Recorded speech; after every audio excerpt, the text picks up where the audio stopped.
বরগুনায় নিহত ও ধর্ষণ মামলার বাদীর পরিবারের কাছে উপহার সামগ্রী পৌঁছে দিয়েছেন কেন্দ্রীয় ছাত্রদলের সাংগঠনিক সম্পাদক আমানুল্লাহ আমান। এ সময় ফোন করে ভুক্তভোগীর পরিবারকে সমবেদনা জানান বিএনপির ভারপ্রাপ্ত চেয়ারম্যান তারেক রহমান। এই ঈদে জামা জুতো অ্যাক্সেসরিজের ডিসকাউন্ট। রোববার সন্ধ্যায় পরিবারটিকে সব ধরনের সহযোগিতা করার আশ্বাস দেন তারেক রহমান। এ সময় তিনি ভুক্তভোগীর পরিবারের পাশে থাকার এবং আইনি সহায়তা দেওয়ারও আশ্বাস দেন। বরগুনায় সপ্তম শ্রেণীর স্কুল ছাত্রীকে ধর্ষণের অভিযোগে মামলা করেন ভুক্তভোগীর বাবা। মামলার 6 দিন পর বাড়ির পেছন থেকে মামলার বাদী ভুক্তভোগী স্কুল ছাত্রীর বাবার মরদেহ উদ্ধার করে পুলিশ।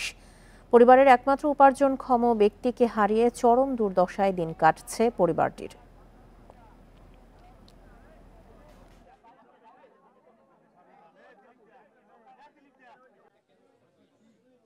আপনার ঘটনাটা তো সারা দেশের মানুষ দেখেছে এবং কম বেশি সকল মানুষ জানে। আমি আপনার সাথে কথা বলতে ছিলাম শুধু এতটুকু বলার জন্য যে আপনারা এই বাংলাদেশেরই মানুষ এবং আপনাদের সাথে যে অন্যায় হয়েছে বা আপনাদের প্রতি যে অন্যায় হয়েছে, আমাদের দল আপনার পরিবারের পাশে, আপনার পাশে থাকবে।